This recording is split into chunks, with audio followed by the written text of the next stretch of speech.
The Dave Hooker Show. A presentation of Off the Hook Sports. Objective insight, expertise, top guests. Available on YouTube, Apple, Spotify, and the Off the Hook Sports app. Download now for free. Also available on offthehooksports.com. I compute and obey. Now to Dave Hooker. Ready. Welcome to the program, and we have some breaking news, which is why we ask you to be sure and subscribe and turn your notifications on, whether or not you're on Spotify, Apple, YouTube. You want to be sure and get the latest as we broadcast live at 10 a.m. each and every weekday, but you can catch it whenever is convenient for you. But I encourage you to be a part of the program at 10 a.m. Eastern time, Monday through Friday. So coming up, we'll discuss the Austin Peay game. Of course, we'll name our torchbearers, give a report card of the game, which obviously was lackluster to say the least. Spencer Riley, Tennessee former offensive lineman, will join us. We look forward to that each and every Monday. We'll discuss, was it drop passes or bad passes? And how good are the Vols up front on both sides of the ball? Because the passing game was an issue in the first half especially. But otherwise, if you break it down piece by piece, Tennessee played pretty well. We'll have SEC power rankings, also college football week 2 takeaways. Yes, we will discuss Alabama. Before we get to the breaking news, Caleb Calhoun, how are you, sir? I'm good. Happy Monday. Just want to take a second to commemorate all the lives lost on September 11th, 22 years ago. I was a big deal when I was 13 living in Memphis, but living in the DC area for a while, I didn't realize how big of a deal it was up here for a long time. Amen. That is very well said. And certainly one of those days that I'll never forget. And God bless those that are still dealing with the absence of their loved ones because of those heinous acts. So that's very well said, Caleb. I do appreciate that. Been a busy morning, and quite frankly, I meant to mention that earlier. But let's go ahead and get to some football. As again, they are all in my thoughts and prayers. When we talk about football, let's start with today's tough question. But first, let me set it up a little bit. So I was told this morning by a source very close to the program that Tennessee held a players-only meeting on Sunday that was organized by the leaders of Tennessee's football team. And we're going to discuss whether or not there were drop passes by Tennessee's intended receivers or bad throws. I've talked to former players, and I've gotten both sides of that. So we'll discuss that. But the tenor of the meeting was this, in which Joe Milton, regardless of whose fault it actually was, took complete blame and said it's on me in a very positive leadership role. And Tennessee's players all agreed amongst themselves that they needed to amp it up starting today. That the practices last week weren't bad. I don't want to imply that by the tenor of the meeting. However, they weren't quite as intense as they should have been. Perhaps that was an opponent. Perhaps it was just a bad week. I don't know. But I think what I come away with most of all, Caleb, is that Tyler Bray, and we could, Tyler Bray, that Joe Milton, Tyler Bray popped up on my timeline, that Joe Milton took the blame for all of this, which I think is, whether or not it's his fault or drop passes, I believe that was the right thing to do as a leader. And we'll see if Tennessee comes away from this players-only meeting as a positive or not. So what are your early thoughts, as this is news just breaking on offthehooksports.com literally minutes ago? What are your initial thoughts on the players-only meeting held by Tennessee's leaders, and Joe Milton taking the blame for going 1 of 8 in particular. He ended up with a pretty good stat line, but 1 of 8 in early in the game. I think it's actually a good sign. Now, players only meetings are not always a good sign. You know, if you're on a 3-game losing streak and your coach is on the hot seat and you call a players only meeting, you can rest assured that coach will be fired at the end of the year almost every single time. But I do think this one, it's a players only meeting to, hey, let's make sure a slide doesn't begin and a snowball doesn't start. I'll tell you one time a players only meeting worked out, and I know this happened, was after Tennessee lost a 5th straight game to Florida in 1997. And I wish we could maybe ask Spencer Riley about this, but I believe Peyton Manning called a players only meeting after that Florida loss.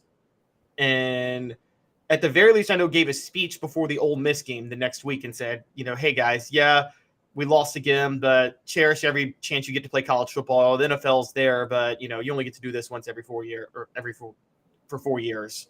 And the way he took leadership after that loss to Florida, I think kept the team focused, because they easily could have laid it down and said, oh my gosh, here we go again. We're not going to win the East. We just lost to Florida. And they didn't. And, you know, they played their butts off at Ole Miss, Georgia, Alabama. Jamal Lewis emerged. We know what happened in 97. So I think I think a players only meeting can be done right. I do think this is a good sign that they did hold the players only meeting, because again, it's not like they're 0-2 or 1-1 or 4-5 or 3-6. They're 2-0. They just had a really, really, really hideous win. And they need to maybe refocus their confidence a little bit. Nope. I think it all depends on leadership. I think that this team's leadership is going to be tested. Every team's leadership is going to be tested at some point during the season. I'm going to give you an example of a bad players-only meeting, and it seemed like Tennessee's basketball team under Jerry Green had a players-only meeting about every other week, and it never got anywhere. But I would say that the leadership for this particular team is still in question. Last year it was really, really good. Do I think that it's going to be good? Yes, I do think that it's going to be good this year, and this will be a positive thing if you ask me that question. So I believe that this will be a positive for Tennessee. I think it is natural for I'm going to sound like an excuse maker for Tennessee. I'm going to tell you right now that I think the weather delay hurt Tennessee. I'm going to tell you that I think maybe they overlooked Austin Peay a little bit. And I think you've got Florida coming up. And I think this team at the end of the day knew that they could absolutely beat Austin Peay with a D effort, which is about what they got. So I thought across the board, if you really look at it outside of those dropped or inaccurate passes, whatever you want to call them, that Tennessee played really well defensively. Tennessee ran the ball well. So it was an ugly win, but at the end of the day, it was a win. Absolutely. And Tennessee showed once again that they can survive a cold streak. They did that for a second against Virginia when I thought Joe Milton went a little awry. But no matter what you believe, and we'll get into whether or not they're drop passes or inaccurate passes, I do believe that this will end up being a good thing for the Vols. And I think it's good that you go ahead and nip it in the bud right now, not to steal my own lead from offthehooksports.com. Yeah, I agree. I actually, looking back on it, let's break down everything that happened. There was the weather delay. Yes, outside of the miscues in the game, which were inexcusable, but there was the weather delay. There was the fact that Scotty Walden at Austin Peay, as I mentioned on Saturday, literally threw the kitchen sink at Tennessee. I mean, the guy burned all 3 of his timeouts in the third quarter just to make sure Tennessee couldn't get their tempo to go. I mean, he was committed to throwing Tennessee off its game, and kudos to him. It worked. But you're not going to see Florida burn all 3 timeouts in the third quarter, because they might think they're still in the game and they're going to want those timeouts in the fourth quarter. And so that was a big deal. Also, look, we have to talk about officiating a little bit, because I thought there were a lot of bad calls that went against Tennessee and a lot of missed calls, particularly the holding penalties on the screens. Those weren't missed calls. Those were actually good calls. But there was a blatant pass interference on Jabari Small that should have been called that stalled one drive. I mean, clear as day in the end zone. There was that really dirty, unsportsmanlike play against Warren Burrell on the punt return. And there were there were at least 2 ticky-tack PI calls on Kamal Hadden in the game. That one, I think he was at fault. He didn't turn his head, but 2 others he did turn around and they still called the PI. And so I just got to be honest. There was questionable officiating that worked much more against Tennessee than Austin Peay in the game. Now, again, Tennessee should have, in spite of all of that, won the game 62-0. But if I mention those things, I mean, we're talking instead of 30-13, it's probably what 51-6, and we're thinking about this game a little bit differently. True. Today's tough question brought to you by Andy Mason, AndyMasonRealEstate.com. We're going to address this players only meeting right now, and AndyMasonRealEstate.com needs to be your home for real estate needs in Knoxville. Over 40 years of experience in his office. AndyMasonRealEstate.com. He's my realtor. He should be yours. Today's tough question. Take a side. Take a stand. The Dave Hooker Show, a presentation of OffTheHookSports.com. I'm not even going to give you an option of maybe, Caleb. I'm going to say very good or very bad that Tennessee had a players-only meeting. No middle ground here. Very good. They're not pretending to be satisfied with what happened on Saturday. How often do you hear coaches or players say, a win is a win, and it's college football, and any team can beat anybody? And I think by calling the players-only meeting, Tennessee's like, no, that's not it. This was unacceptable, and there's no way you should be happy about this. No, I agree. I think it's a good thing. And listen, I'm the guy who rolled my eyes on those Jerry Green teams that had players-only meetings. Well, they always had players-only meetings after losses.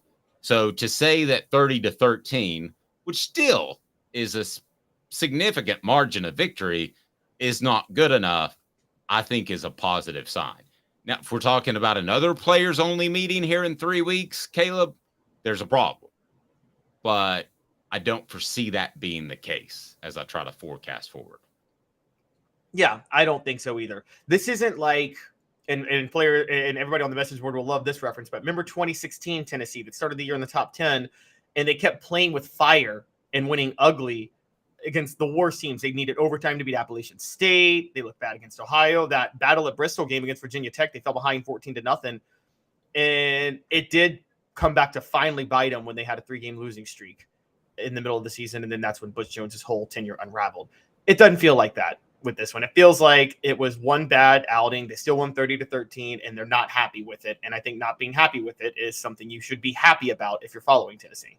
Yeah, I think the team meeting, had this been a Butch Jones coach team, would be, hey, good job, guys. Overcame some really bad coaching against Austin Peay. How about that? Let's go ahead and get to the report card and our torchbearers of the week, as that is online right now, and you can check it out on offthehooksports.com if you would like to read that. So let's start with the quarterback, who you have at a D-. I thought Joe Milton was inaccurate and is 1 of 8. However, I spoke to Spencer Riley and Fred White over the weekend. That Sunday show with Fred, brought to you by our friends at Herald Group Security Solutions. And he thought they were drop passes. So I think you and I thought they were more on the quarterback because he throws hard, and they weren't perfect passes. We would all agree with that. But he put it, Fred and Spencer said they saw a lot of drop passes. And Fred in particular said that if it hits your hands, you got to make the play. That is the old saying, and I get that, which probably brought me a little bit closer to center. But if I ask you, is it 80% the receiver's fault or 80% Joe Milton's fault on the 1 for 8? What would you say? I'll go more the receiver. If I have to do 80 or 80, it's 80% the receivers. And the reason I go more receivers is I don't think Joe Milton, we all know what he can't do, and accuracy is just not his strong suit. The way you overcome that is you have these 5-star receivers all over the field that are supposed to be elite that can catch the ball as long as it's within their vicinity. But they didn't do that on Saturday. I mean, none of the passes were exactly on target, but again, unless you're having Peyton Manning throw you the ball or an NFL quarterback, which between me and you, I don't think Joe Milton is an NFL quarterback. if you're a 5-star receiver, if you're an NFL receiver, you got to make those catches.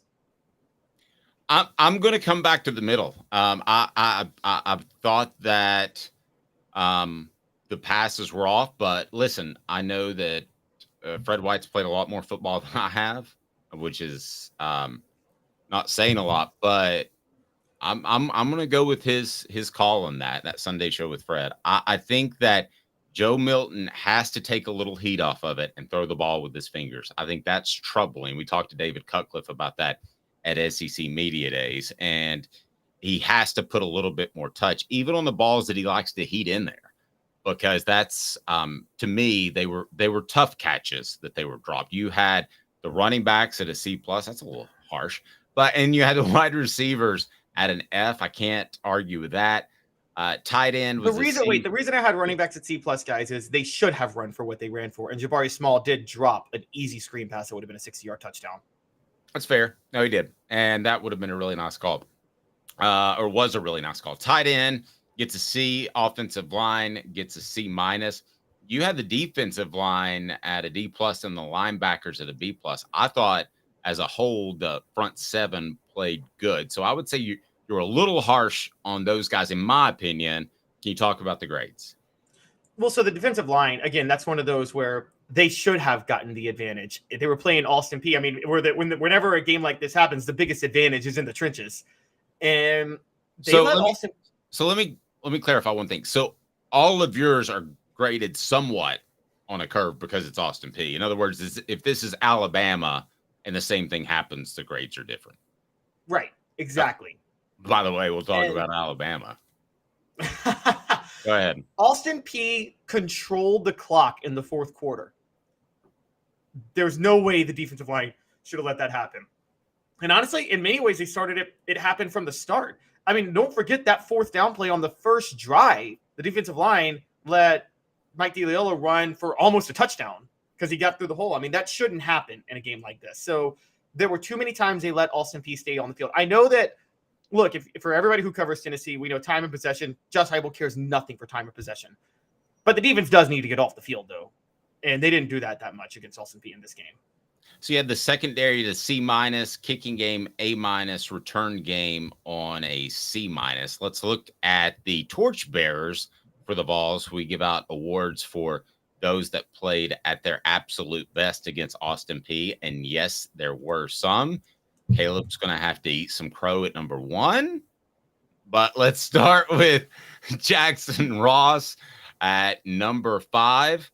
You had him as a torchbearer, Tennessee's punter, pinned 2 punts inside the 20-yard line that went over 45 yards. One was fumbled. That was big. Jalen Wright, you mentioned as a torchbearer. I really just love the way he runs. I think he wears on you, and I think he is also scary enough with the way he can bounce things. Wesley Walker made a couple of plays as well. And a guy that you've been critical of, and I have too, Kamal Hadden. What did you think of Kamal Hadden's play on Saturday against Austin Peay? So I went back and watched some of the highlights yesterday and some of the key moments of the game. And there were a couple of penalties that I blamed Kamal Hadden for, but I went back and looked and he shouldn't have been called for those. There was only one pass interference that he should have been called for. And for some reason, when we talked on Saturday, I thought he was the one who had the busted coverage on the touchdown pass, and that turned out to be Danico Slaughter, who had that busted coverage. So after that, when you factor in the interception and the 3 pass breakups, I don't know if Kamal Hadden can do this against the number 1 receivers in the SEC. I still really question him against elite SEC receivers, but he did his job on Saturday against Austin Peay's receivers. And then number 1, Aaron Beasley, who's playing without the guy who was supposed to be his linebacker mate all season. That's Keenan Pili, who's going to be out for an extended period of time. Beasley certainly showed up. A historic performance. Man, he played really well. 5 tackles for a loss, 2 sacks, 9 tackles. There was 1 tackle for a loss in which he broke up a screen that I thought could have popped. And it looks like he and Elijah Herring will be the starters going forward. Beasley suddenly looks like a star. That's Caleb writing that. That's not me. And Caleb, I take it you're a little surprised by Beasley and his play, given that you've been critical of him until now. You guys have got me too. I mean, I'm not throwing you under the bus. You know that, right? Yes, I know, but I'm so owned right now, guys. I mean, Aaron Beasley has proven me wrong because of what he did in a meaningless bowl game and against Austin Peay. Man, I just, you know what? Let's just throw the flowers out now. All American, guys. All American. Yes, he had a historic performance. You're so gracious. You're so gracious. That is just incredible that you're willing to take that stance. I thought he played really well. And we have Jimmy Himes on each and every Wednesday, and Jimmy said that he thought that Beasley would have a career year, a breakout year this upcoming season because he was allowed to play more weak side linebacker. Well, we wondered when Peely got hurt if that would still be the case, but it is still the case, at least as far as the Austin Peay game goes. We'll see when Tennessee plays Florida on Saturday. And hey, listen, one thing you got to like about Beasley is he just seems much more active than he has in the past. I don't know if that's further understanding the system or what all that is, but he just seems to be playing free. If you watch him like 3 or 4 plays in a row, and I did so on Saturday and then rewatch the game, he just seems more intent on the direction that he's going, and there's no second guessing whatsoever. And I was really impressed by that, whether he's playing Mike or weak or whatever position he's playing. So yeah, I think Tennessee, obviously without Peely, they played really well at the linebacker position, and for the most part, the front seven, although you didn't like the defensive line considering the context, which I understand. And let's be fair, let's not underrate this part, which is we thought they were going to move Beasley over to middle linebacker and start Arian Carter. They kept Beasley at weak side and put in Elijah Herring at middle linebacker, who has more of the body. What that tells me is something you've talked about with the Hypo program, Dave, which is player development. Herring's been in the system for a year, and he, again, it was Austin Peay, but he looked more than able to step into that middle linebacker role and play his job pretty well. And I would have bet you money that wasn't the case a year from now. To speak to the player development aspect of it.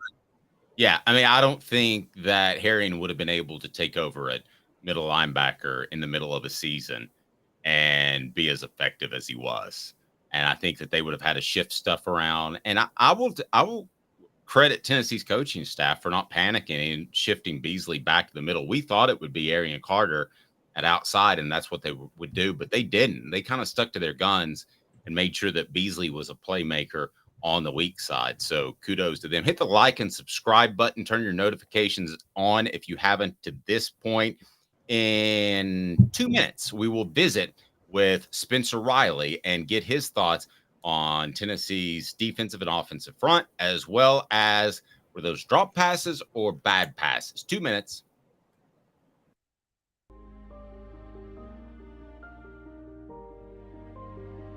Our family has been creating one-of-a-kind pieces of jewelry in West Knoxville since 1986. Each piece is a combination of unique processes that bring your idea to life. Every day in our shop, a truly special item with a story all its own is being manufactured in our facility, bringing the history and family sentiment into a whole new generation of life.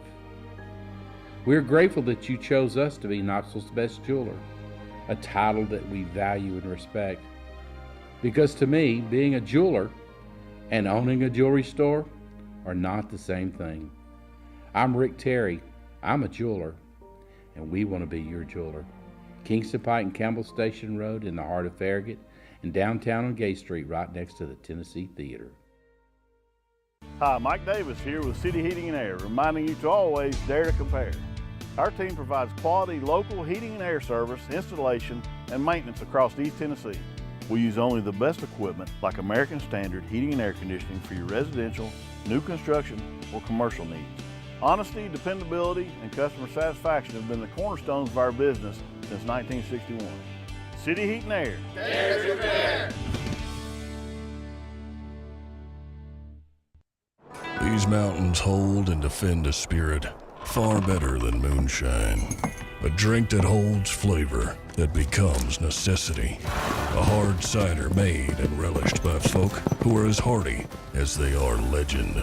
a refreshment that can only be found in one place, with a taste that makes you say, give me 3 bottles of the good stuff.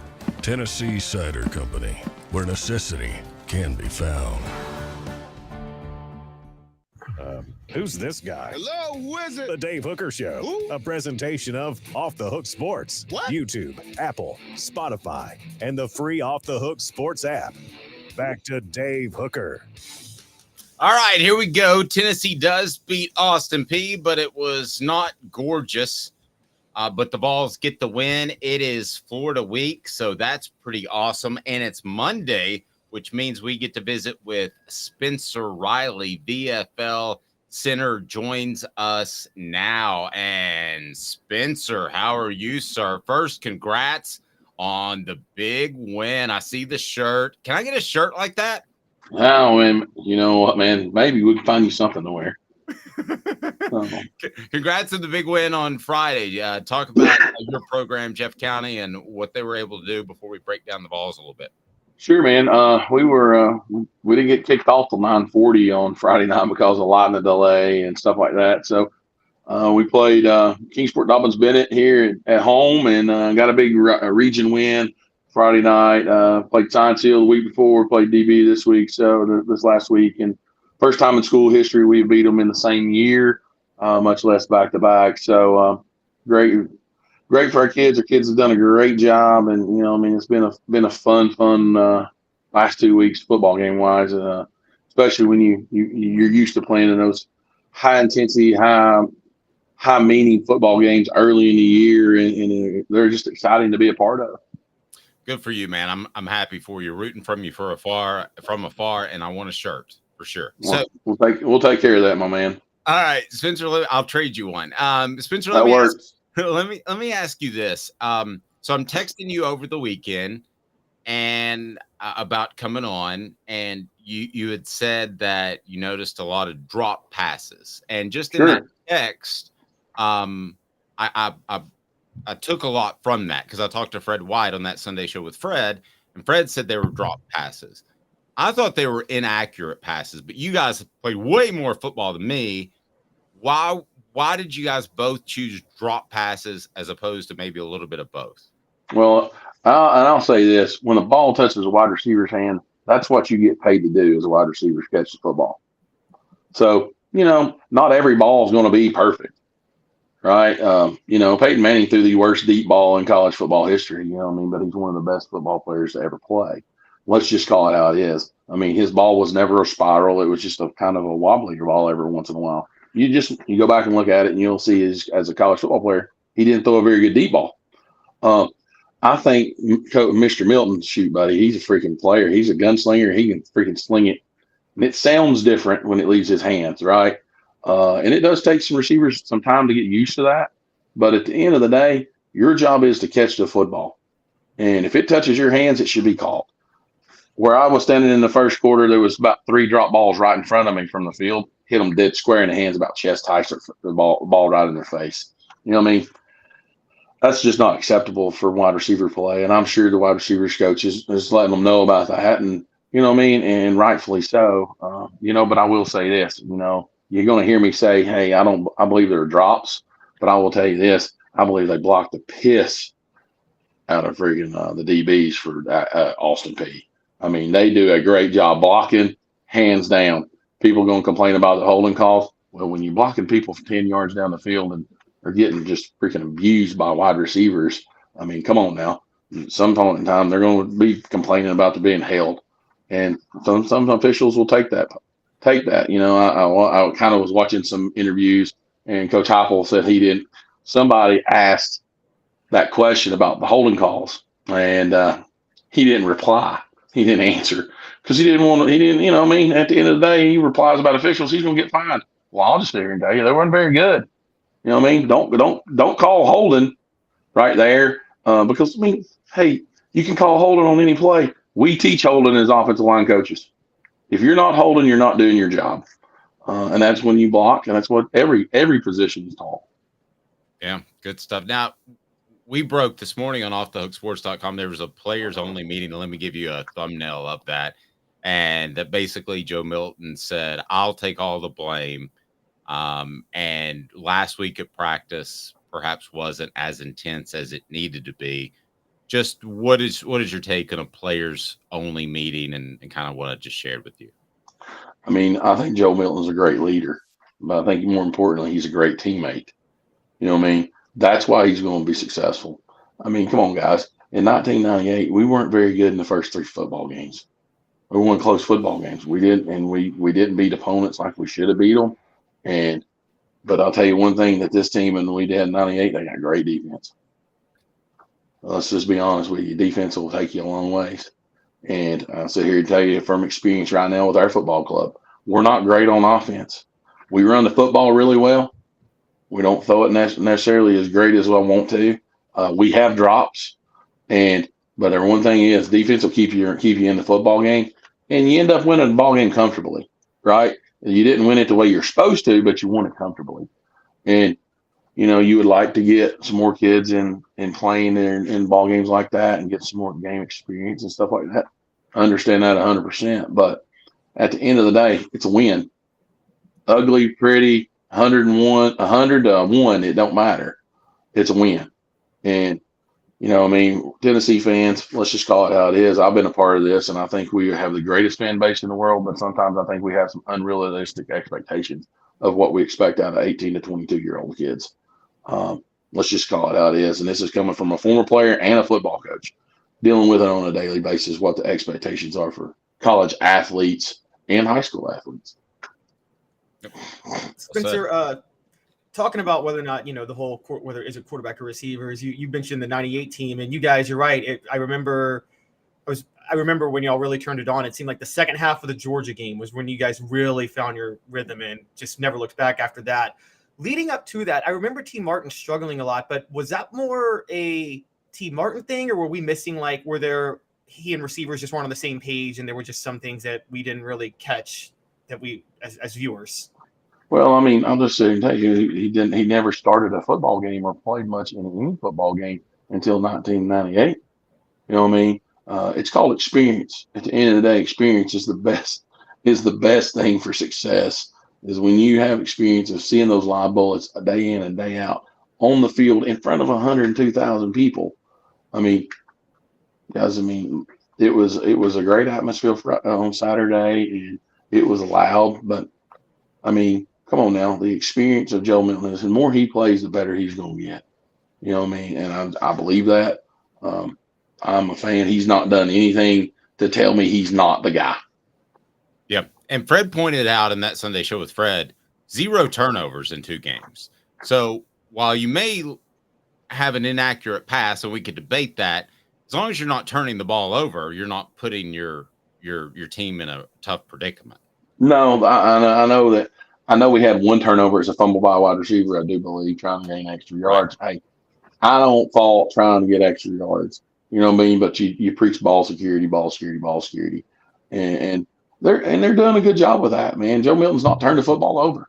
And that's all you can ask for out of your quarterback position is don't turn it over. Don't put the ball in harm's way. It's us or nobody. And that's the way we look at it as coaches. You know what I mean? And, I have a hard time blaming Joe Milton for some of those balls that are not called, for sure. Very fair. And I was talking about Milton hadn't had a turnover to this point, which I think is pretty darn impressive, kind of carrying the tradition that Hendon Hooker did last year, which is phenomenal, the amount of touchdown passes this offense can produce without interceptions. Let's switch to the trenches, which you know well. Tennessee played its second game without Cooper Mays. They're hoping that he can make it back for the Florida game. I've been told that's very questionable. But if they have to go without Coop, what do you think of Ollie Lane to this point? I think he's been solid. Yeah, I know he gave up a sack Saturday, but hey, man, you play enough snaps in the SEC, you're gonna give up a sack, right? Play enough football, you're gonna give up a sack. It's just gonna happen. You know what I mean? Because you're on an island. Sometimes you're gonna be on an island, and you like to win every one of those, and that's your goal, and that's our goal as offensive linemen is to win all the one-on-ones. But at times, that just doesn't happen. He's played. I don't know how many snaps he's truly played at Tennessee. You know what I mean? But I know I think I don't know how many starts he's had either, but he's played enough to know. But I think it's his first time really playing center, I do believe, Dave. And so, I mean, hey, you're fighting a 300-pound man with one hand between your leg. You know what I mean? Before you get the snap off, and you get your other hand on him, you're playing. You're not in a very good position at that point in time. So you're trying to battle to get back in that great position that you can be in to start the street fight. Spencer, who else and it's, you take Austin Peay with a grain of salt, but and we've talked a lot at length about Ollie Lane's play. Was there anybody else that kind of shockingly stood out to you on Saturday on the line in the trenches? Man, and I say this all the time with my guys. I say, if you go unseen and unheard, you've probably played a pretty good football game. You know what I mean? And the offensive line play, the only time you get your name calls when you get a holding call. You give up a sack. Let's call it how it is. If you don't hear their name, they've played pretty good. You know what I mean? I thought we ran the football really well as a group, you know what I mean, as an offense Saturday. You know what I mean?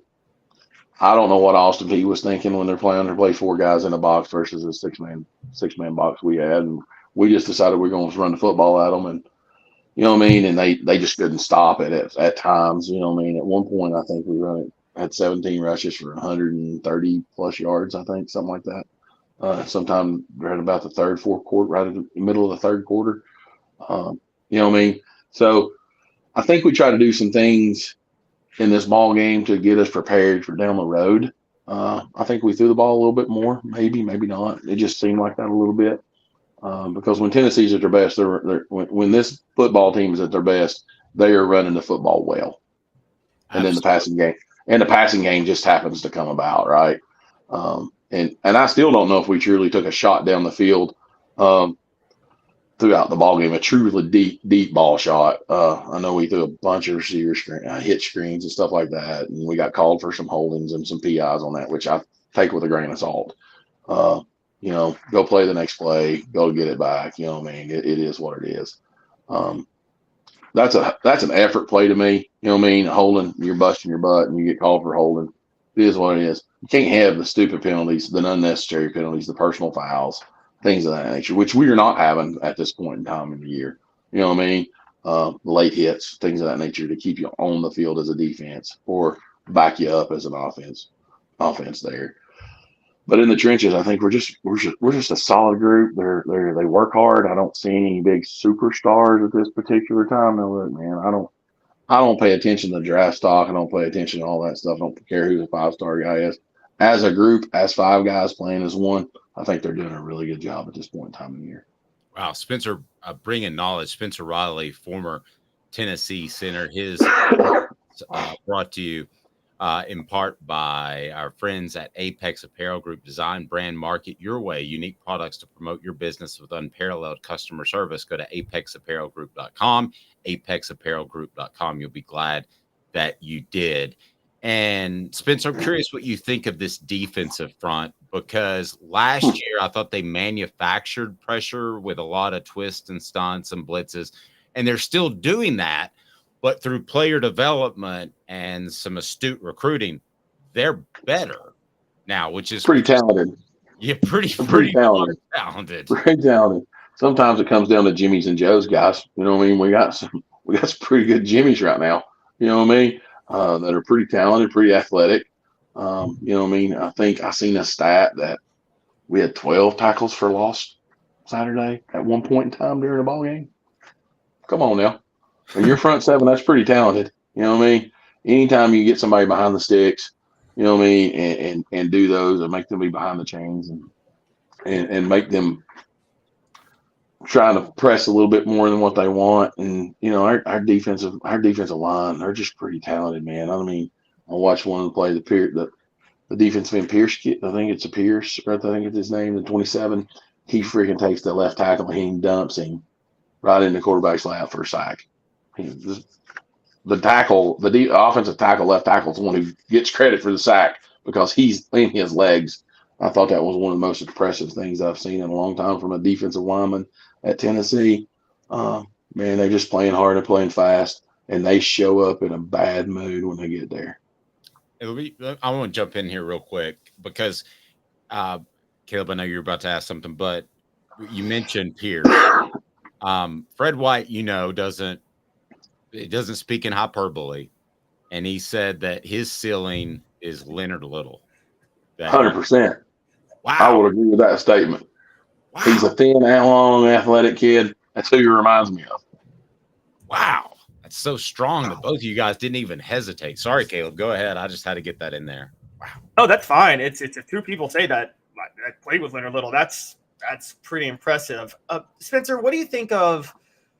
Do you think sometimes there's an issue with this team? And I want to give Heupel credit because he stays very patient. He'll sit, if they're going to sell out to get rid of those deep balls, and he'll do this bubble screens and run the ball the whole game if he has to.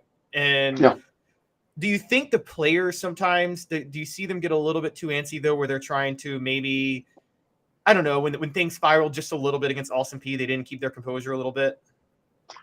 I mean, when you're going so fast, you think the first 3 and out probably took 20 seconds of game time. That's true. You know what I mean? I mean, come on now. You're like, we went on the field 20 seconds. We're already on the sideline. Come on now, guys. We got to be better than that. And I can see how that gets frustrating, as an offense, especially with the big guys, you know what I mean? I can see that, especially when you had so many drops there. You had a drop on the first drive, probably to extend the drive. But, I'm like, and I can understand what you're asking and all that good stuff. I apologize. I'm sitting here in the office and the automatic lights just went out. It's all right. So I get up and move and I have to get up and move around here. So, but, I get it. And I get what your question was there, Caleb. It's at the end of the day, you got to just play, and the game will eventually come to you because your defense is keeping you in the ball game. Let's just be honest. Our defense is going to keep us in the ball game through the whole year, and I'm just telling you that right now. Great group of guys. I think you're right, and it's interesting to watch this team evolve from last year. That was, again, they ran the football just like you said, and it's a misnomer to say that's just a throwing football team, but it even feels like more of a running football team this year, and a team that has a very vertical defense. So, yeah. This is a different team last year, and people need to understand that, right, Spencer? Because they think that it's just 1 year to 1 year is the same group, and it's not. Yeah, it's not. This group have spent some time around the offensive staff and been around Coach Gardner long enough and just watch them practice. They're very aggressive on the defensive side of the ball. When your corner is blowing up the screen before he's almost picked off the wide receiver screen before it's even there. Come on now. At some point in time, we're going to get beat on the hitching out. Okay, but we're playing aggressive. It is what it is, right? We're going to take our chances, and we're going to play behind the stick. Number 5, the corner, he gets the PI call, right off the bat in the ball game in the first quarter. He comes back and makes 3 negative yard tackles on a screen play and then breaks up a deep ball. Come on, man. That's what he gets paid to do. That's what they do at corners. You're out there on an island. You're going to get exposed sometimes, and sometimes you're going to make some plays. I think he's a pretty good player, man. Just watching, I think our secondary is so much more improved athletically than we have been in years past. And but again, defensive line is where you create your pressure and makes a great pass rush is a great coverage guy. Helps out your coverage for sure. Great stuff. Spencer, you are the man. You've got the Hamlin tour the next couple of weeks. Morristown, Hamlin, East and West. We're rooting for you, my man. And I can't tell you how much this means for you to join us on Mondays. Thank you. Man, no problem. I enjoy it. I appreciate you. Thanks for having me. I just learned so much from Spencer. Thank you, Spencer. You're welcome, man. You may not like what I got to say sometimes, but I'll tell you the truth. I know. I that was great stuff. Thank you, man. Have a great day. Hey, man, y'all have a great day. Talk to you later. Go Vols. So that's 2 people that were on the 1998 championship team that say they were dropped. So for me to sit here and say they were inaccurate passes, and I know Travis is thinking, yeah, that's right, Dave. It's fair for me to rethink that. So I think the ball is coming in hard. I think it's tough to catch when it's not on target, but I'll alter my thinking. I can be adjustable when 2 guys that know more about football than I do both agree that it was more about drops than it was inaccurate passes. Yeah, that I mean, I'm one of those, and I think Dave, you and I are both similar in this. We have our takes and we stand strong on our takes and our picks and things like that. But in terms of the actual subtle nuances in the game, we'll defer to football players in that moment. Like, I'll defer. I think we both know when to defer to former players and when not to. And yes, yeah, absolutely. So yeah, there's not going to be a lot of deferring to Arian Foster. In other words, I think is what you're saying. Yes, and then and then there's also odd takes. He does. But then there's also moments where, like, I'm not going to defer to any player when I make a prediction. Like, I'm sorry if I see Alabama or anybody play a certain way, I'm not going to defer to former players on why I think this is going to happen. I might defer to you to get information on why did this happen or this happen, but I'm not going to defer to them on who I'm picking. I thought that was absolutely great stuff. And man, Spencer will join us each and every Monday. On Tuesday, it'll be John Adams. Wednesday, it'll be Jimmy Himes. Thursday, Josh Ward. And of course, Friday, it's a football Friday with Fred. And you guys like Fred. Man, ton of views for him. Spencer's appearance brought to you in part by our friends at Zen Sports. Zen Sports is the new sports book in Tennessee, revolutionizing the way you earn sports betting rewards. That means no more deposit bonuses that turn into deposit nightmares. On Zen Sports, what you see is what you get. And with their cash rewards program, you get a lot of cash. For a welcome bonus, earn an unlimited 5% cash back on your betting volume for your first 15 days when you sign up with the promo code HOOKED.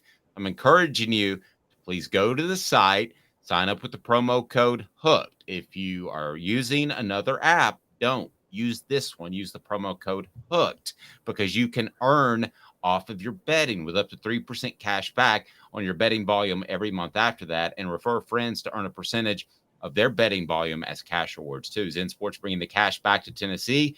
So if you bet big on sports, you want to be betting on Zen Sports. Zen Sports betting just got better. And by the way, gambling problem, call 1-800-889-9789.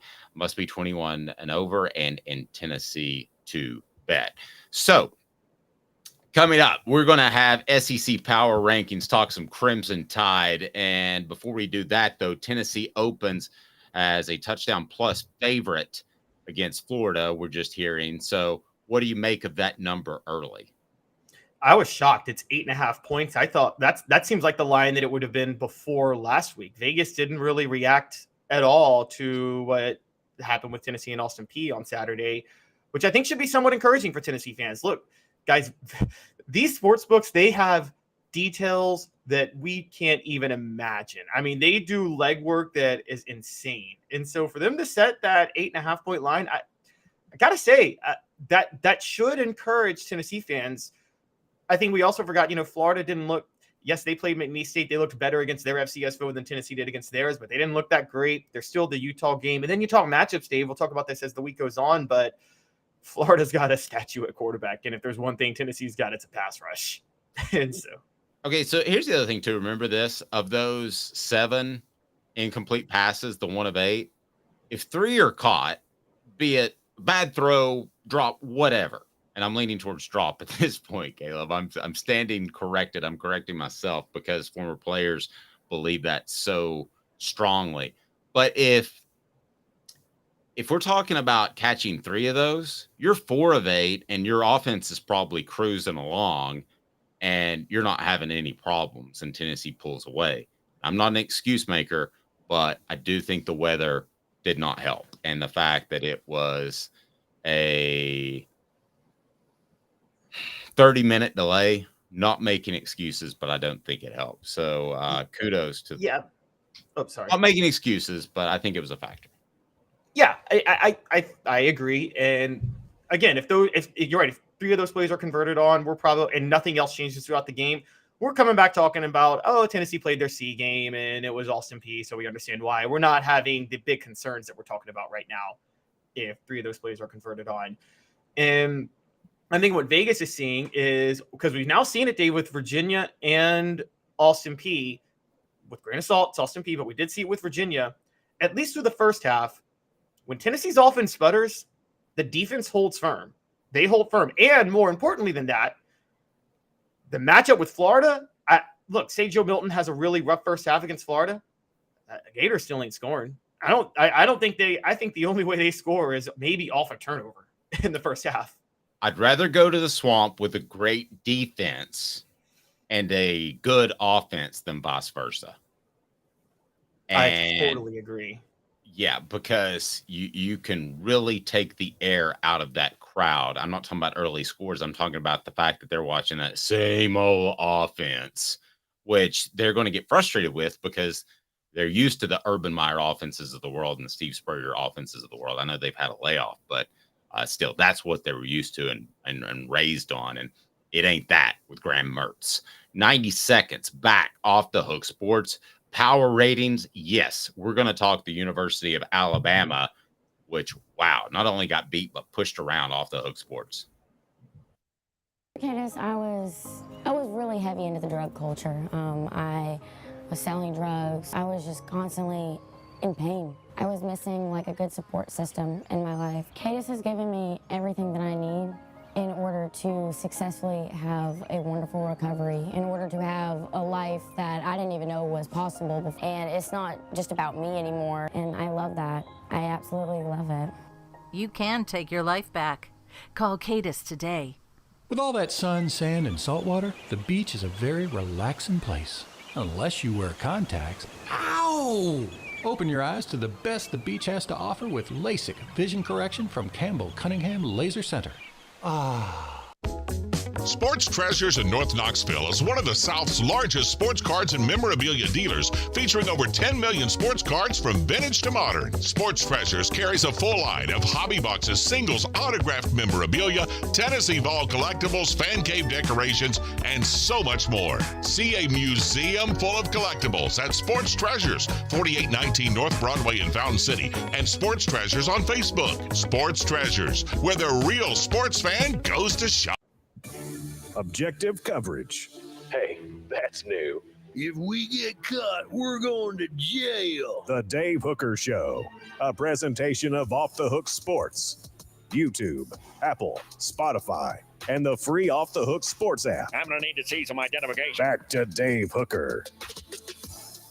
Okay, while Alabama should be very, very concerned in our SEC power rankings, and they should be, I want to give you free stuff. So go to tncidercompany.com. That's tncidercompany.com. And you can use the promo code HAT. That's HAT. And with any order of their fantastic cider, which is available in almost every state in the union, we won't pick out the 2 states it's not. We won't call them out. But you can get that fantastic cider with some free swag by using the promo code HAT. That's tncidercompany.com. Support our sponsors, tncidercompany.com. All right, let's do this right now. Let's take a look at the SEC power rankings, and that leads us to 4 downs, and it's brought to you by our friends at the Hemp House. 4 downs. 4 questions. 4 answers. The Dave Hooker Show. 4 downs. A presentation of OffTheHookSports.com. The premier hemp dispensary online with a wide variety, great selection, and strict standards to ensure that you get the best in quality CBD or Delta products. Go to Hemp House Chat. That's 2 T's, hemphousechat.com. Check them out. You will be glad that you did. Know what you're consuming is absolutely highly tested and safe. So that is hemphousechat.com. 4 downs is now. We just had a center on. We're going to have another one right now. Cooper Mays here. Hit like and subscribe. Thank you. What down is it? Coop here. First down. Oh, yeah. Let's do it. Is the Alabama run over? And if so, how over? May I answer this one first to kind of set it up, Caleb? I usually throw it to you. Sure, go ahead. Okay. I think that the way they got pushed around by Texas, especially late in the game when they could have gotten back in that game and they got pushed around, I think it's over. And by over, I don't want to overreact to one game. I'm reacting to the past season and a half when I think they've looked very vulnerable. So over to me meant last year winning multiple championships, but over means Nick Saban ever winning another championship, just one, which is very different, Caleb. I think it's over. I don't think Nick Saban wins another championship at the University of Alabama. It's not over. Look, Alabama, we knew this was going to be a problem for them going into this year because they had vulnerabilities last year that Bryce Young covered for. And we know that Jalen Milroe is an awful quarterback. Let's just get this out of the way. He's horrible. Okay. And I can't believe anybody believed in him because of what they did to MTSU. So I understand those points. They just had the number one recruiting class in the country in 2023. May have been the best recruiting class of all time this past year. They got the number four recruiting class next year. They're going to reload around the quarterback like they used to be. Nick Saban just missed on some guys on the recruiting trail the last few years at those positions. He's going to get it right. They got another national title in them. And I think that, again, I can't imagine they're going to be stuck with bad quarterback play after this year. There's somebody that's good that's going to hit the transfer portal and want to go to Alabama, realizing how bad that QB room is. Yep. I can roll with that, but Nick Saban's not getting any younger, by the way. And in the SEC power rankings, you have Georgia number 1, you say almost by default, and I can roll with that before we get to second. Now, you still have Alabama number 2, Ole Miss number 3, Auburn number 4. So I find that interesting. I'm going to go through the rest of the list as we go on, but I know where you stand. I'm going to tell you where I stand. What down, Coop? Cooper Mays here. Second down. Who's the second best team in the SEC? I mean, you obviously have Alabama, and that is after the Texas loss a little surprising to me that you have Alabama at number 2. Do you truly believe they're the second best team in the SEC? If Alabama played any team other than Georgia on a neutral field right now in the SEC, which SEC team would be favored over them? If Alabama played Georgia? No, outside of Georgia. Name an SEC team that would be favored over Alabama on a neutral field. Because I don't think anybody would. Nobody. Yeah, so that's why they're the second best team in the SEC still right now. And by the way, we keep bringing this up. Yes, they looked bad against Texas. We'll talk about this in a segment in a minute, but the SEC in general looked bad. So you could still be the second best team in the SEC right now, given the way the league has looked right now. That's true. You got LSU number 5, Tennessee 6. Why Tennessee at 6 before we get to third down? I think you had to drop Tennessee below LSU just because of how they looked against FCS schools this past weekend. LSU beat Grambling 72-10. Tennessee won 30-13.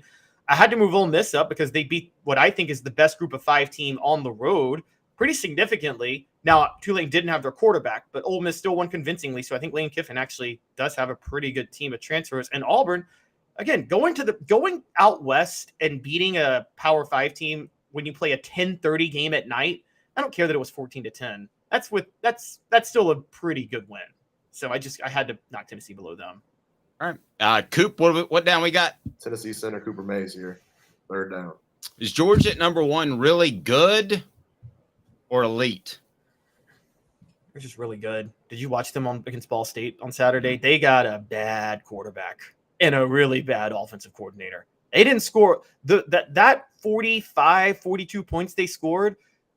Almost more than half of it was off turnovers and special teams. And if you actually watch the offense, they couldn't really move the ball that well. And if this is not the week to talk about it because of how Tennessee looked against Austin Peay, but if Tennessee can right the ship, they should actually be excited about playing Georgia at home this year because I think Georgia is in a really bad situation offensively with a quarterback that hasn't figured things out and a really, really, really bad offensive coordinator. Well, with all due respect, you're dead wrong. Because of recruiting, they're still elite. They can overcome an average quarterback. I think they're still elite. I think they play down to their opponent, which will bite them in the rear at some point if Kirby Smart stays there long enough. But it hasn't bitten them yet because they're so much more talented. So I'm going to say elite. And by elite, a program that I would say at least you can have the discussion against the field would win a national championship. All right, what down, Coop? All SEC center Cooper Mays here. 4th down. Just simply your biggest takeaway from the SEC this week. The quarterback play in the SEC is so bad. That's a good It's one. so bad, guys. You stole mine, so I'm going to have to go in another direction. But we went over this at our 3:45 a.m. production meeting, Caleb. You weren't supposed to steal mine, but go ahead. I did not. Wait. I wasn't listening at 3:45. I'll just say that. Yeah. I was still drunk out of anger from the Titans losing yesterday. We don't have to talk about that. Kidding, guys. Don't. But yes, I just think the quarterback play. I think KJ Jefferson might be head and shoulders the best quarterback in the SEC right now. I really don't know who's second. That's a good one. My biggest takeaway, I'll go back to this, and that is that Alabama got pushed around in the clutch. And I started studying the Alabama-Texas game a little late in the week because, obviously we cover Tennessee primarily. And I thought that Texas's defensive line could give them a hard time. I did not think that they would win on both sides of the ball. So that would be my biggest takeaway. And the rest of the teams in the SEC power rankings on offthehooksports.com, if you want to run those down. Yep, I moved Vanderbilt back to last because they just got pushed around by Wake Forest and everybody's favorite coach in Knoxville, Dave Clawson. 13, I moved Missouri there. Missouri could be 14. I mean, they played horrible against MTSU. That's a bad football team, which I know Dave is happy. I don't like Missouri to do well in anything.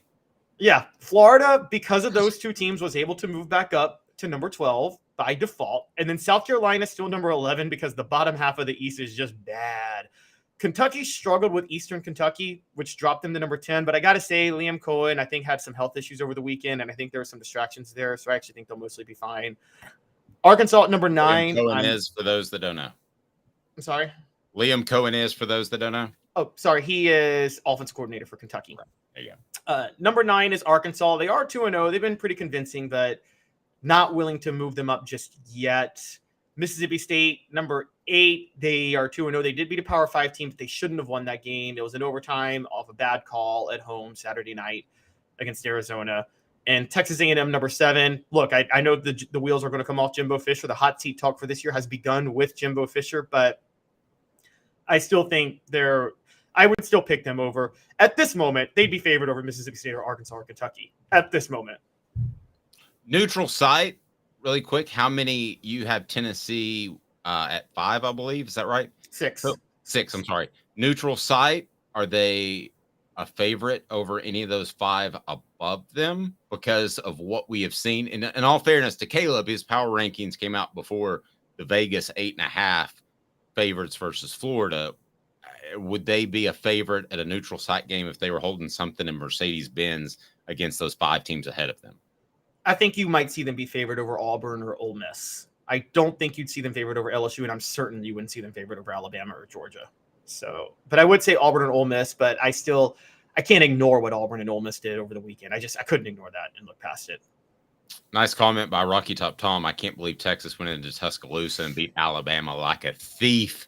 That was a shock. I've never heard that before, beaten like a thief. Have you heard that before? Never heard that one ever. Yeah. I've heard beat like he stole something, but I have. Beaten like a thief is awesome. I'm stealing that officially. Or beaten like Jalen McCullough beat a trespasser. It could be that as well. Or like Alvin Kamara in an elevator, who was at the game on Saturday. It's brutal. All right, let's go to college football week 2 takeaways right now. And the SEC is down. Is your big takeaway? Is it really down, or was it just an off week? How certain do you feel that the SEC is down? I'm pretty certain it's just down. Again, after Georgia, I talk about neutral site games. If Alabama's playing Penn State, Michigan, or Ohio State, there's a chance all 3 of those teams is favored over Alabama, and they're second in my SEC power rankings right now. And so that's how down we're talking about the SEC being right now. And again, it's because of the quarterback play. This is just one of those random years. Look, long-term longevity, the SEC is the best conference, but every 20 years or so, you just have a year where the league every team is in a mode where they're not where they need to be. This reminds me of 2005. SEC that year when I believe Georgia won the SEC title with 2 losses and then got the brakes beat off of them by West Virginia in the Sugar Bowl. Kind of reminds me of that year a little bit.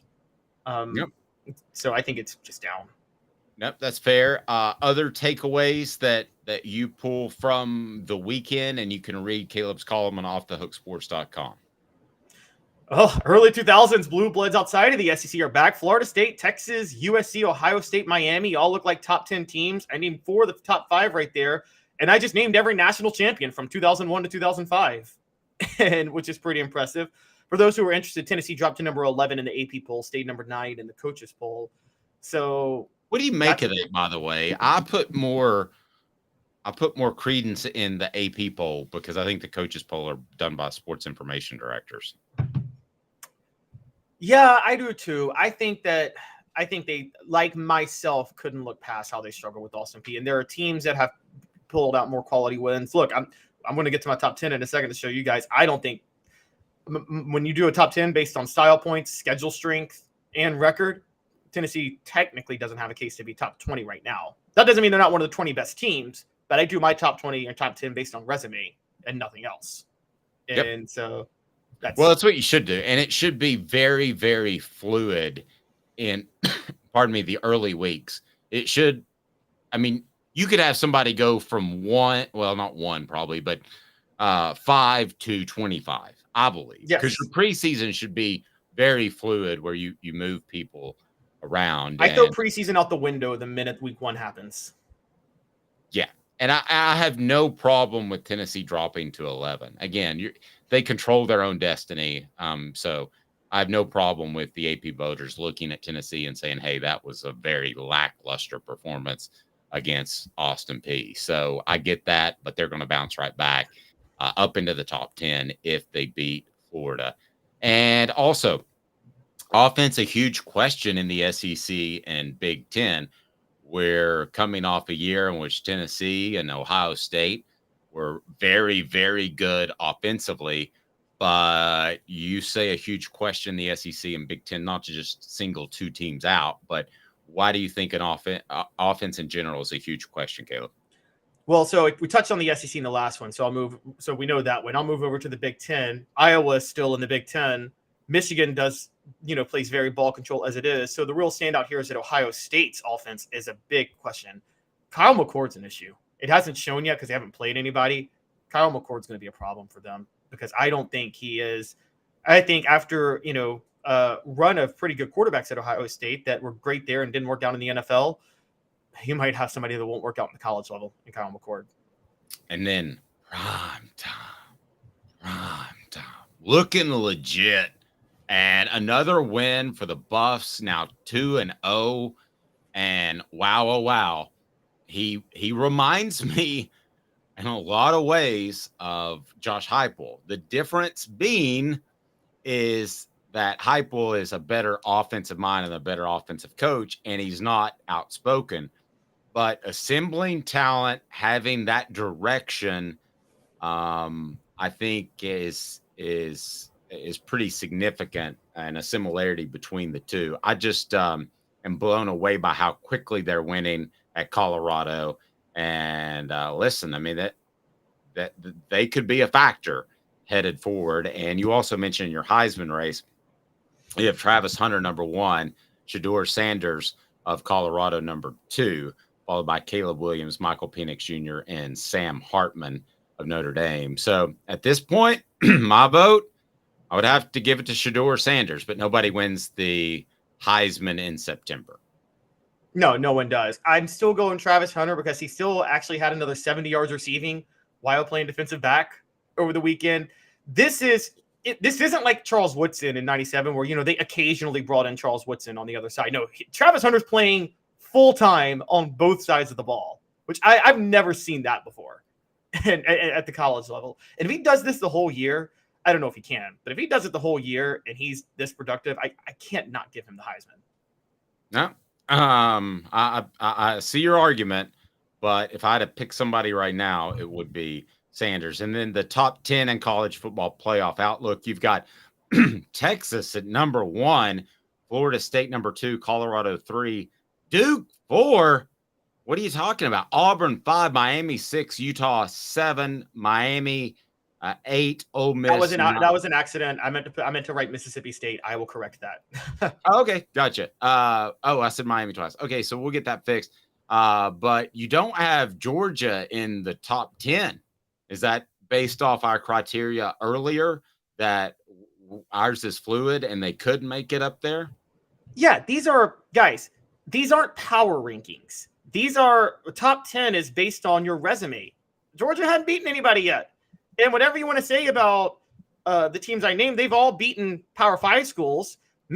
Colorado has beaten 2 Power 5 schools in back-to-back weeks. Now, you can question Nebraska. You can question TCU, but that's a story for another day. And so Ole Miss hasn't beaten one technically, but Tulane is basically a Power 5 school. Tulane's a more quality win than Virginia is. So I think, right now Georgia has – do I think Georgia is the best team in the country right now? Yes. Do they have the best resume through 2 weeks? No. Who have they beaten? That's fair. How many SEC teams would trade their head coach for Deion Sanders today? That's a great question. So I think Florida is obvious. Florida is like – Florida's already calling Deion as we speak. I mean, I'm going to – listen, if I'm Florida, I'm calling 2 people when this whole Billy Napier thing goes south, and it's going to. I'm calling Lane Kiffin and Deion Sanders. It's only 2 people I'm calling, and one of them's going to say yes. Yeah, I agree. And Lane would say yes. Lane would say yes. I don't know if Deion would with the Florida State ties. But remember Deion resents Florida State for not hiring him. Yeah, well, right. And Deion's also a businessman. So if he thinks there's an opportunity to win at Florida, given that in-state talent base, which he knows so well, he's going to do that. And so you think about it, how many SEC teams would trade their head coach for Deion Sanders? And it's brought to you by our friends at Campbell, Cunningham, Taylor, and Hahn. Look, I have LASIK, no glasses, no contacts. I love it. Local doctors that can address cataract and LASIK procedure. Campbell, Cunningham, Taylor, and Hahn. That is easy to find at ccteyes.com, ccteyes.com. And for your routine examinations, they also have their local locations that can take care of you. So how many teams would trade for Deion Sanders today? Okay, so we got Florida. I think we got Texas A&M. Deion belongs at Texas A&M. That's Dallas area. That would just be – imagine Deion at A&M. That would be great. I think Oklahoma. I think there's some issues with Brent Venables. People were excited after week 1, but that's because he beat Butch Jones. Oh, wait, I was just going SEC teams. Oh, well, they're going to be in the SEC. Yeah, okay, that's fair. Yeah. So Texas wouldn't trade him. Missouri and Vanderbilt, obviously.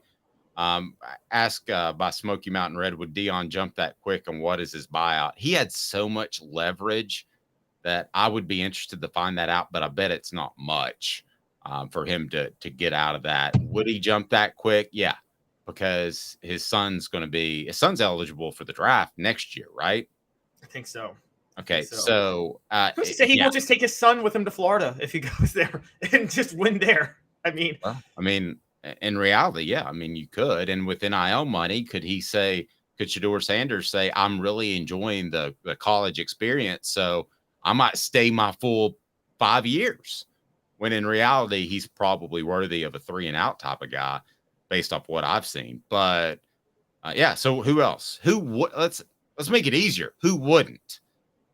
Wouldn't? So Tennessee and Georgia wouldn't. They're both very happy with their situation. Agreed. South Carolina wouldn't because they like Shane Beamer, even though I would if I were their athletic director. Okay, South Carolina wouldn't. I don't think Kentucky would because they like Mark Stoops, and they should like Mark Stoops. Mark Stoops has done an amazing job there.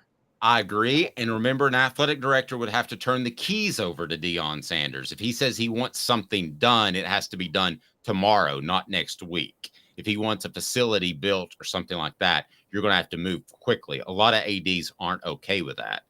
Mizzou would obviously, particularly at Kentucky when they want to be a basketball school. So yeah, that would not work well at Kentucky. So I think Stoops, Beamer, Heupel, Smart, What about Alabama with Nick Saban getting up there? Are they going to force Nick Saban out? Are they really going to say, hey, Nick, thanks, but no thanks? No, but you wonder. What about Ole Miss, Lane Kiffin? Because Lane has tried to get out of there before. Would Ole Miss boosters say, let's go with the Sanders cat? I'm going to say no, because I think Dion would realize he would have the same glass ceiling of NIL money that Lane has currently in Oxford. So I'll say no. Somebody on the message board said LSU. And no, I don't think that LSU would trade Brian Kelly for anybody. So that would be one not trade. So basically, I think we're at Heupel, Saban, Kelly, Stoops, Beamer, and Smart. Those are the only ones that I think Tennessee wouldn't. I'm sorry, that the SEC teams wouldn't trade for. Auburn, Hugh Freeze. I think Auburn's pretty high on Hugh Freeze. Whatever you think of Hugh Freeze. Yeah. There you go. Hugh Freeze is an amazing coach. Now, I want to clarify something too. I don't think Billy Napier is going to be fired after this year, but I think it's going to go south eventually. Just like I felt Eli Drinkwitz was going to go south this time last year. I think it will go south. So I'm not talking about this year, because Smoky Mountain Red, I mentioned the buyout. Billy Napier is supposedly like $51 million. So I'm not saying it happens this year, but I'm saying if there is a change, that's the first guy I call. Oh, Arkansas loves Sam Pittman. So, and I think Deion Sanders would say there's a glass ceiling like Ole Miss at as far as NIL money at Arkansas. So I wouldn't see him going there. Although if Walmart got really involved there in nearby Bentonville, right next to Fayetteville, let's face it. I mean, they could change Arkansas's football program. They really could. They could throw so much money. The median income in Bentonville, which is just outside of Fayetteville, where Walmart is housed and the corporate offices are, is like $125,000, and you're in the middle of nowhere where everything's cheap. So I don't know if they wanted to throw some NIL money around, maybe there's more than I think, but I haven't seen much of it to this point. That could be Sam Pittman, an old school guy saying, I like to raise people up through the program as opposed to chasing transfers and spending NIL money. I'm not sure. Don't sleep on this with Arkansas. If Texas A&M is falling apart, and I believe they are with Jimbo Fisher, if Oklahoma is not going to cut, if Brent Venables doesn't cut it at Oklahoma, and I think you and I both don't have faith in Brent Venables to cut it long-term at Oklahoma, well, Arkansas all of a sudden can be the school that goes in and gets some of those Texas recruits and competes with Texas. There's always like which school near Texas competes with Texas for Texas recruits. Arkansas might be the second biggest player in the state of Texas for those recruits behind the Longhorns in about a year. No doubt. Be sure to hit that like and subscribe button. Do that like immediately and turn your notifications on, whether or not you're on Spotify, YouTube, or wherever you are, because we will have breaking news as we did today with the players meeting held on Sunday after the Austin Peay win. We'll also have breakdown of the SEC in Tennessee. So be sure those notifications are on. Hit like and subscribe. And we want to be sure and thank our friends at Rick Terry Jewelry Design. They want to be your jeweler looking for affordable game day jewelry. How about the fire opals? That is a Tennessee tradition. Go to rickterryjewelry.com, rickterryjewelry.com. He's Caleb Calhoun. I'm Dave Hooker. This has been a presentation of Off the Hook Sports.